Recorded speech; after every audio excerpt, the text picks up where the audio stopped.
to the Intellectual Freedom Podcast. Here we analyze politics, culture, technology, and society at large through the lens of critical thinking and open-mindedness, not demagoguery and partisan hyperbole. I am Dr. David Hopkins, Humanities Professor, your host and guide. So without further delay, let's get started.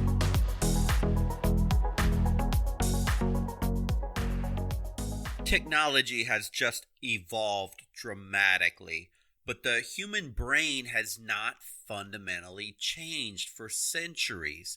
It could be argued that literally everything important that needed to be said in life was already said by the 4th century BC.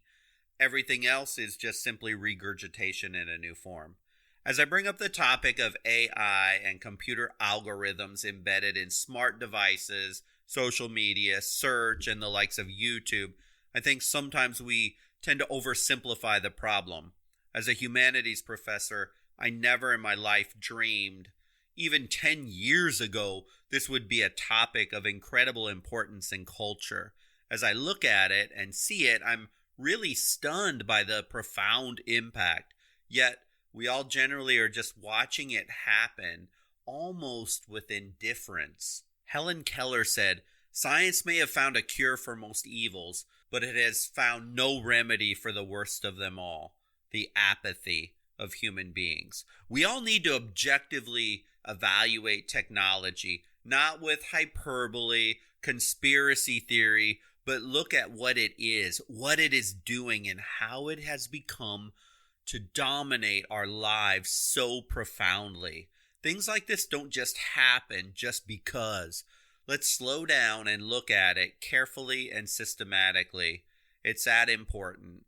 When I look at the power structures, I may be speaking about capitalism, communism, corruption, dictators, when dealing with the control of societies by one group or another. Yet, we may be on the cusp possibly of the most influential force in culture and civilization we have ever seen, and it's called technological singularity. The technological singularity, also sometimes just called singularity, is this hypothetical point in time at which technological growth becomes so uncontrollable and irreversible, and it results in unforeseeable changes to human civilization. According to the most popular version of the singularity hypothesis, called intelligence explosion, an upgradable intelligent agent eventually enters this runaway type reaction of self-improvement cycles. Each new and more intelligent generation appearing more and more rapidly, causing an explosion in intelligence and resulting in a powerful superintelligence that qualitatively far surpasses all human knowledge and intelligence. In essence, what this means is machines become the most powerful force on Earth, and humans are relegated to this subservient position, and then ultimately the human, in essence, becomes irrelevant, an inconvenience, not necessary. Now, I do not believe we are anywhere near the point of uncontrollable and irreversible growth yet, but it seems we are flirting with this concept in far too many ways. We're just so connected to machines right now. I do worry about this Internet of Things pushing us into a danger category. With the convergence of all these multiple technologies, real-time analytics, AI machine learning, data tracking, algorithm analysis of your movements, commodity sensors, explosion of social media, and other embedded system, technology has far transcended our initial concepts. Think about it. You wake up in the morning, your smartphone is at your side immediately. Millions wear Fitbits or Apple Watches. Your kitchen appliances are smart. They can tell when you're running out of milk now. It surrounds you, and as you leave your house, you activate your smart home protection features that watch for you everything that happens in your house. You get in your car and there's a GPS tracking system inside of your vehicle. Your every move, every turn, every stop. You work in full connected office environments. You order lunch through apps, and it goes on and on and on all day, every day. There is literally nothing you do that isn't under the watchful eye of technology. Technology and the human have, in essence, merged into one. AI, social media, and this intelligence of machines is altering the course of our human history like we could have never imagined. And this is why it really fascinates me from a humanistic perspective. Technology has always revolutionized life. Let's not pretend it hasn't. The printing press, the steam engine, electricity. We can just go on and on. Yet we haven't really seen anything so all-consuming to human life as this new computer technology. There is so much talk and concern in society about humans worrying that machines will take our jobs and practical replacement of things we do. And obviously we experience this every day. Self-checkout lanes have probably already displaced thousands and thousands of jobs. As just one simple example, automation has taken millions of manufacturing jobs, albeit they claim new, more advanced jobs have been created, and I'm sure there have been some. The reality is, in many jobs have already been lost, and there's going to be more and more and more in different sectors. Others really fear that dystopian science fiction movie like The Terminator, where machines become smarter and stronger than us, and their vast intellect determines it more beneficial for the planet to destroy humans rather than work with them. Yet right now, in 2020, we have a much more immediate concern with our machines, causing major damage and loss of life right now. Someday, I suppose it is possible that machines can overpower our strengths as humans. I sure hope I'm not alive to witness anything like this. But actually, the first thing machines will learn to overcome, and is already doing it, is our weaknesses, our human frailties.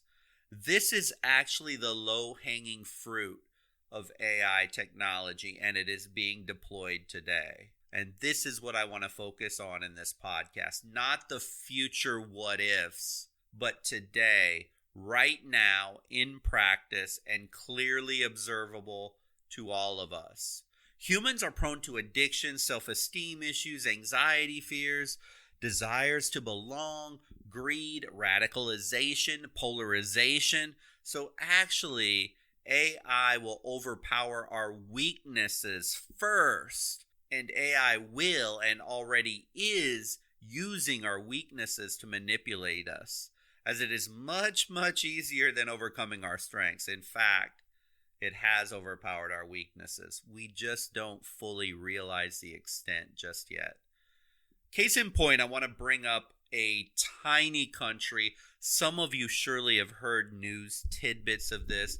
It did make the news, really going all the way back to like 2013 to 2015. But there's this country, Myanmar, or formerly known as Burma. This country in Southeast Asia. If you don't know about this, I recommend you have a look at the atrocities that happened by a brutal, racist dictator that was in charge, and you'll be able to see how he found a very quick, expedient way to gain support to basically ethnically cleanse a Muslim minority group there. And you know how he did it? Facebook. This dictator, before he took power, there were only about 2 million Facebook accounts in the entire country. Then after he took power, he started a program to ensure that every single cell phone sold in the country had Facebook preloaded on the phone. It literally became law that any cell phone provider had to include Facebook as a pre-installed app on their phone. I'm sure Facebook was absolutely thrilled with this because of the millions of users it could just automatically see facing them right at the purchase of a new cell phone. Facebook users in that country shot up to 30 million from 2 million.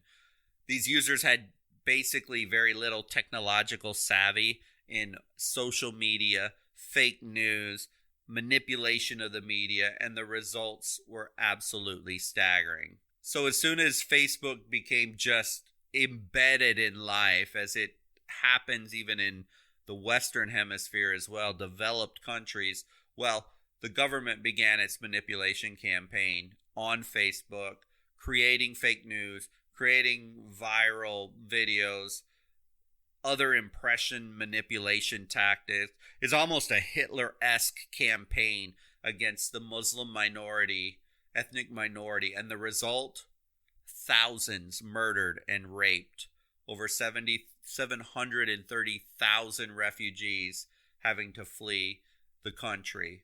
Facebook actually made it child's play when the government sanctioned and encouraged to spread these fake news stories. It quickly propagated, and it spread so fast it fueled the flames of anger and division over people that had lived in these villages for centuries. And this anger started to brew almost out of nowhere, and the people were so manipulated that literally entire villages wiped out. And right now, Myanmar is in the process of erasing the existence of these villages the minorities lived in from the actual maps of the country, as if they didn't exist. How could they do this? How is it possible? Spreading hate, racism, fake news, driving wedges between people of different ethnic and racial groups, and it worked. It worked horrifically well. Ever seen online Americans spewing hate or spreading fake news, attempting to drive wedges between each other? Yeah, we do. Of course we do. All the time. Stuns me. There's certain Facebook groups that I've joined, and they're supposed to be about debate, critical thinking, Socratic method, and I see almost as much hate spewed in these open debate societies that I see just in the plain old news forums. It's actually incredibly scary. So it's time the blinders come off completely about your activity online. The tech giants and these huge social media titans, they are not your friend. In fact, they have studied you intensely. They have studied you and have so much data about you. It probably is not wrong to say they know more about you than you even realize about you. No, that can't be, you say. Well, let's get into it. I want to introduce you to the Stanford Behavioral Design Lab. Probably never heard of it unless you work in tech and social media out in Silicon Valley. But it's very well known out there, as the most influential tech superstars really have studied there. And it's led by a professor, Dr. B.J. Fogg. Here he is how they describe themselves on the Stanford University website, and you can go and read this for yourself. This human tech laboratory, quote, creates insight into how computing products, from websites to mobile phone software, can be designed to change what people believe and what they do, to bring about positive change in many domains, including health, business, safety, and education. With such ends in mind, we are creating a body of expertise in the design, theory, and analysis of persuasive technology, an area called captology. Oh, it sounds so nice and academic, and what a wonderful benefit to society. Oh, this is so great. You know, I almost laughed out loud when they said bring about positive change in many domains. Oh my goodness. I guess if we can call depression and suicide of preteen girls up triple digits since social media, and internet addiction spiraling out of control, and anger off the charts, and division and divide, I guess if that's positive change, then yes. Otherwise, not so much. You need to get this. You need to make sure everyone around you gets this. They know where you live. They know where you go. They know where you like to eat. They know what news you like to read. They know your political leanings. They know your family, where your family live. They know the sports teams you like or whether you hate sports. They know what you don't like, who you don't like, who you may be quarreling with. They know the type of music you listen to, when you listen to it, where you listen to it. They know where you go on vacation, where you work. They know the type of food you buy, the type of furniture you like, the type of home you live in, the car you drive, the car you would like to drive, the clothes you have, the type of clothes you would like to have. They know when you're happy, worried, studying, what you're curious about, your health, what you're checking about your health. They know where you went to college and where you might want to go to college, all the way down to your fingernail polish and where you bought it, to where you eat lunch on a given day.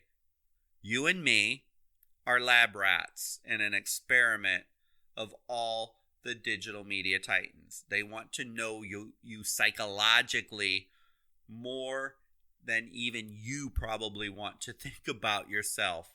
But the question is, why do they care so much? And also, what is the big deal? I want to return to the kindergarten reason tech tends to give us why they want our data. They say it would make life easier for us, to make life more convenient for us, for giving us what we want when we need it so we don't have to go out and look for it for ourselves. Oh, those are such dangerous words. Making life easy and convenient for us. Sure, when they are spoken by a government or tech giant, this type of help is playing with fire, as really this isn't what big tech is about at all. What they really want to do is not to help make things more convenient, but what they really want to do is control and manipulate your behavior, like they did in Myanmar. The dictator moved literally an entire nation to believe these ethnic minorities needed to be exterminated or removed because they were evil, bad, and destroying the country. Manipulation tactics demonized these people, and they were murdered and raped, removed from their homes, removed from their country. Hundreds of thousands of them. Yeah, this is maybe one of the scariest potentials of tech. Tech even states this goal of manipulating and changing behaviors is the highest aim of the industry. And one of the most prestigious tech centers in America, training these future tech leaders, is a field very few really know about, but I mentioned it. It's called captology. You need to know this term, as it is manipulating your life right now through social media and search that you use every single day. So let's define this term so you know what it is. Captology is the study of computers as persuasive technologies. This area of inquiry explores the overlapping space between persuasion in general, influence, motivation, behavior change, etc., and computing technology. This includes the design, research, and program analysis of interactive computing products, such as, your web, desktop software, specialized devices, smartphones, created for the purpose of changing people's attitudes or behaviors. This is not a convenience thing. They literally are telling you that these tech machines, this AI technology, is not about making things easier for you. It's about changing your attitude and your behavior.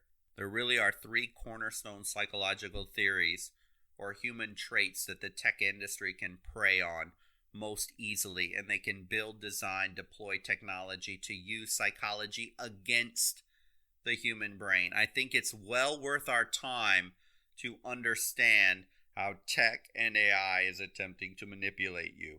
Here's the first psychological principle. It's called operant conditioning, and you've probably heard of this. It's a type of associative learning process through which, the strength of behavior is modified by reinforcement or punishment. Tech so far isn't so much honing in on the punishment behaviors as they are honing in on the reinforcing behaviors. And I want to reduce down some basic psychology to a simple level. So my apologies to any psychologists out there who might be listening.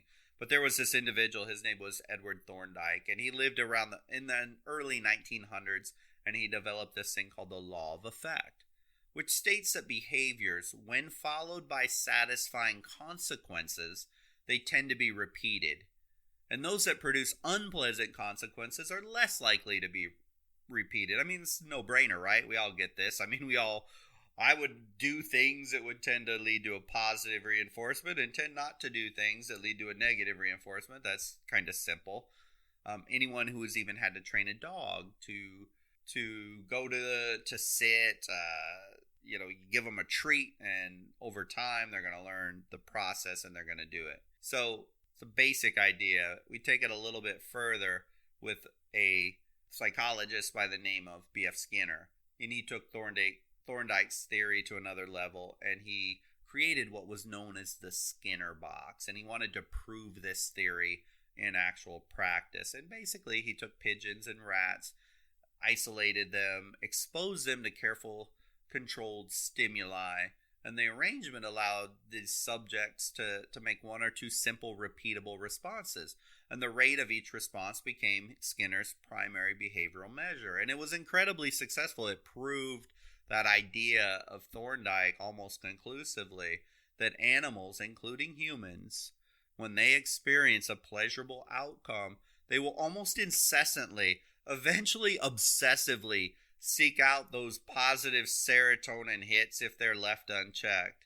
And thus, human behavior can be manipulated or trained, normalized on causes of intentional behavior. And for the tech engineers, this question becomes, how can they embed this psychological theory into online products? So if you're an engineer, a tech engineer, and you're charged with keeping users engaged on an app or a program or a website, one of the best ways is positive intermittent reinforcement. You are conditioned by intentional design technique to always carry your phone everywhere. How often do you go somewhere for any length of time without it? If you're like almost everyone, your answer is probably almost never. Not only do you carry it, you are conditioned to always check your phone. There's always these wonderful little innovations they come up with. Photo tagging makes you want to see it, check it. This got people tagging each other's photos all day long and keeps them doing it and checking it all day long. Like Skinner's box, the rat pushing the lever for the reward. We comment on the comment about the comment. Each time a little ding or a vibration in your pocket from your phone that you have something new, you better check your phone. You got an update. You got a notification. You got a friend request. They are not. The tech giants are not making things easy for you. They are literally manipulating your behavior. Those apps, the games, the websites, they are calling you back to them all day long. They are, in essence, controlling you. Yet we don't really appreciate this manipulation because it's subtle. But a recent study said we touch, tap, swipe, check our phones 2,617 times a day on average. That is no small number. Now, to me, even as I hear that, that is I can't even fathom that. I truly can't.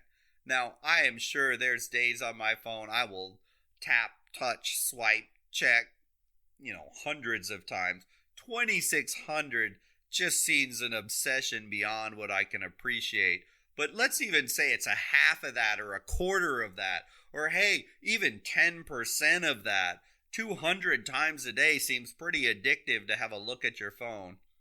Ironically, most always say there's just no way I would ever do such a thing. Alcoholics often say the same thing, that they don't drink that much while denying they have a problem. Humans have created a world in which online connection is primary. This is our life now. Our primary means of connection is electronic. I remember the days when cell phones first came out, and for the first times that I realized that even my son didn't want to talk on the phone. He would rather be text about it. Now it's just commonplace. Almost nobody wants to talk on the phone anymore. Yet even these relationships and how you become connected, the only way it is financed is through this sneaky third person who's paying to manipulate those two people, those fine friends, those notifications, those like buttons. They're all manipulations to keep you engaged and connected to the media. The longer you stay connected, the more you interact, the more data they accumulate, and we really are none the wiser the more you do. The more they learn about you, the more they can sell and they can influence you. Here's something we have to realize online. If the product is free, then you are what is for sale. If they give away a phone, they let you access an app for free. It costs insane amounts of money to employ the technology experts to keep those systems running and to monitor and evaluate and tweak. And so they have a strong vested interest to keep you there. At the core, the very meaning, the very essence of your connections online, if you really look at it, is deceit and deception. They've artificially facilitated this for you. But they facilitated this for you, but for the benefit of the company. Let's be honest. If you go through your friends on Facebook, LinkedIn, Instagram, Twitter, how many of those people would actually be there if you found yourself in a life crisis for you? How many of those people have you actually held a real live conversation with in the last 2 years, 3 years? See, these companies are playing with your emotions to keep you coming back for more and more hits of the drug.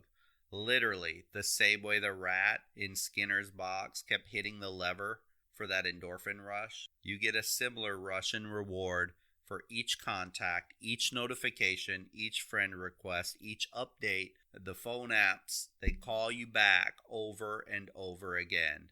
The second psychological thing that tech giants know is you have a very strong urge to belong. See, across individual societies, any era, humans consistently seek inclusion in groups over exclusion, membership over isolation, and acceptance over a rejection. Humans have a need to belong. This isn't superfluous. This isn't just some random thing that you might like. Humans need to belong. You could even call it an unending drive to form and maintain at least a minimal quantity of these lasting, positive, impactful relationships. And most of us satisfy this need by joining groups. Surveys consistently show 86% of Americans live with somebody else. Might be family member, might be spouse, might be partner, might be roommate. The majority, ranging from 50 to 80% of Americans, report regularly doing things in groups, such as attending a sporting event, visiting one another, sharing a meal, or going out as a group to see a movie. Groups not only satisfy that need to belong, they also provide information, assistance, social support. Leon Festinger had a theory of social comparison.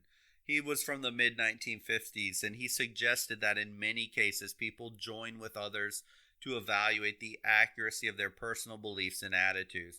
We seek validation and not just inclusion. Sure, I know we get annoyed sometimes when we're around too many people for too long a period of time, or maybe it's just certain people for long periods of time, but the reality is we all, as humans, have this deep desire to be with other people. Social media engineers, when they are designing apps and features, understand fully that we have a biological imperative to connect with people.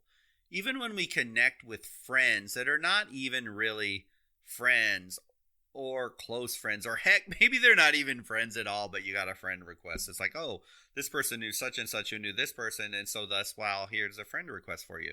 Every time, there's just this tiny little dopamine rush. You have a friend request. We rush to see it. Unless it really is some enemy from the past, we almost certainly accept the invitation. Social media truly optimizes that need, that desire, that passion for connection between people. I mean, really, this is the calling card and marketing spin for Facebook and others. Social media for many, sadly, with this desire to connect, it becomes a crutch. It's a pill. It's that social elixir to make all well when things aren't well. when we're uncomfortable, lonely, afraid, we have this little digital pacifier to protect and soothe us. The problem is this world, it's not actually real. We post and validate us. We post and others validate us. They console us. They praise us. They encourage us. Oh, this just makes us feel so good. If a non-human would look and see a Facebook feed, look at my lunch photo, and then 10 comments. Oh, that looks great. Wonderful. Wish I was there. This would be enough to show the social validation component of social media. So in general, when we look at social media giants, they have engagement goals, keeping you glued to your community as long as possible every day. They have a growth goal, making that community as large as possible, using you to suck in more people into the group. And then with a very large community that it's incredibly active, then the third goal comes into play, making lots of money in advertising. All of this hinges on how active and large the community is. So it must modify your behavior so that you, in essence, will become salespeople for the community to spread the community to make it bigger. So of course the tech engineers want to focus on the psychology of community. The third thing, it's an addiction factor. Humans have this. In the end, at a very dangerous level, social media leads to addiction. This isn't anything that the tech giants would say they wanted to have happen, but let's be real. A business model that is designed to drive a person as much as possible back to the app, whereby they serve them up likes, tags, forwards, friends, requests, hearts, thumbs up, or whatever. And each one of those tiny little notifications reward the person for returning, and a dopamine hit is the result. Is it any wonder some people literally become addicted to social media? There's only two industries that call their customers users: tech companies and illicit drug dealers. So let's talk about the addiction. It really is a brain disorder characterized by compulsive engagement in rewarding stimuli despite adverse consequences, despite the involvement of a number of psychosocial factors or even biological processes. Addiction is induced by repeated exposure to an addictive stimulus. This is the core pathology that drives the development and maintenance of an addiction. Does that sound at all to you like what social media is about? The bottom line is the tech industry wants to find the best psychological way to manipulate you and then use this to give you dopamine hits. They use your vulnerabilities to maximize the impact. Yeah, certainly someday we may get to a point where AI could become so powerful, this singularity concept where it grows more and more intelligent that it surpasses humans and it becomes able to overcome our strengths. But right now, it's feeding on our weaknesses, our psychological weaknesses as humans, and that's how they are manipulating us. We are curating our lives around this fake world, this sense of perfection of our online selves, because it generates rewards in the short term signals in our brain, just like an addiction to a substance. Once we conflate our online persona with value and truth, instead of what it is, it's this fake, brutal popularity that can very easily leave you more vacant and empty than before you even started. So to compensate with this, you do it over and over and over again, just like an alcoholic. They need more and more and more alcohol to be satisfied. We know social media is addictive. We've seen a gigantic increase in teen depression, starting ironically around 2011, which ironically is when social media really started to take hold in modern culture. Even more horrifying, suicides are up 70% from this younger demographic from a decade prior. And girls and teenage girls have seen the highest jumps. This Generation Z crowd has been on social media since middle school. They've never known a life basically without social media. They are the most anxious, depressed, sedated with drugs of any prior generation. Is this just a mere coincidence that just out of nowhere, as society becomes more and more affluent, that we have more and more ease in our life than ever, that the younger generations are becoming more anxious, depressed, sedated with Ritalin than any other prior generation? It doesn't make sense. It cannot be just a mere coincidence. And I have a feeling that the science is going to bear this out definitively, fully at some point. Now, you might be saying, come on, you're just overhyping this whole thing. Technology has always changed society. Yet, I want you to consider it may be different this time due to one key distinction. We have moved from this tools-based society. Our technology used to revolve around making tools to make things easier, creating things we can use. Nobody got upset when we created a washing machine or a car or a hammer or the invention of the wheel. Those tools, though, they just sit around. They're inanimate objects and they wait to be used. But with technology, it's different. See, these smart machines, these algorithms, this artificial intelligence has moved us from a utility, a tool we use, into an addiction, manipulation, surveillance product. See, this tool called technology, social media, internet, this Internet of Things, it's actually demanding of you. It wants something from you. And what does it want? Your time. All of it. Or at least as much as it can squeeze from your life. See, the money is made not on the thing, the phone, the Google web browser, the YouTube site. The money is made from tracking, monitoring, understanding you so that it can sell a product, an advertisement. And if it can manipulate you to take more of your time away from you, that's how it is most successful. A hammer never called to you that it needed you to pick it up and use it. But your cell phone does. Your smartphone does. That's the key distinction. It's a big difference between a utility. A washing machine doesn't want anything from you.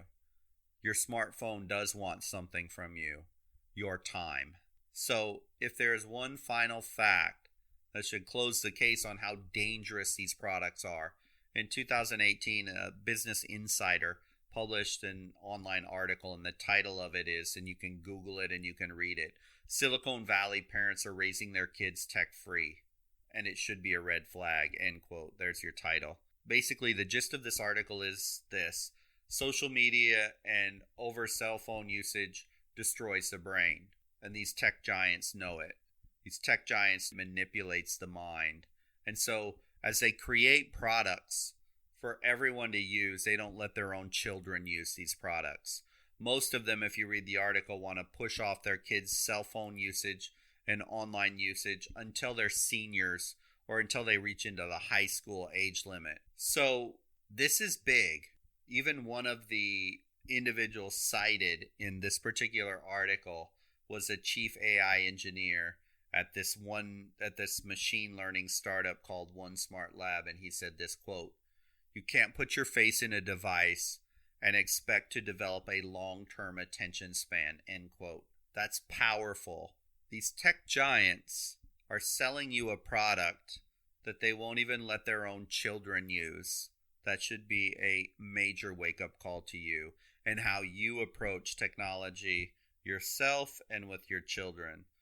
I know so much of this stuff is out there on the internet, but I think it's so vitally important to keep reinforcing what we are using and how we are using social media and technology in general.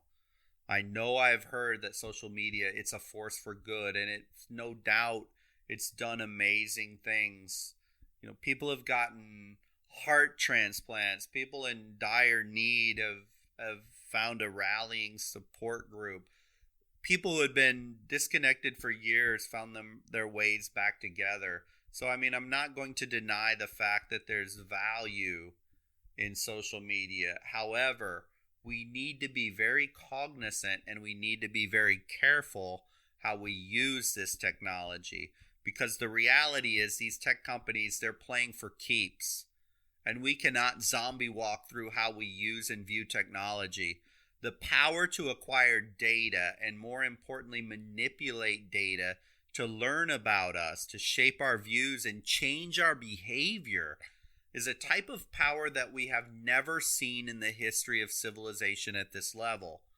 I've studied history and the humanities for over 20 years, and the potential for corruption and abuse is staggering with this technology. Just as we saw in Myanmar, imagine this technology in the wrong hands on a global scale. So let's all just use social media, but also not pretend that this thing is all good and doesn't have a potential to harm us. Just as if you own a firearm, it can serve as a tool of protection, but if one is not careful and diligent, it can lead to death and destruction. I want to thank you for listening to the podcast, investing your time today. Technology doesn't have to lead us to the destruction of the human race as we know it, but we have to control it and use it like all technology, properly, ethically, humanely. If not, this technology has destructive power like we have never seen before. So let's take control of it. Remember, each Monday and Wednesday I release new episodes, and if you click the like and follow, you will be alerted when new episodes publish. Until the next podcast.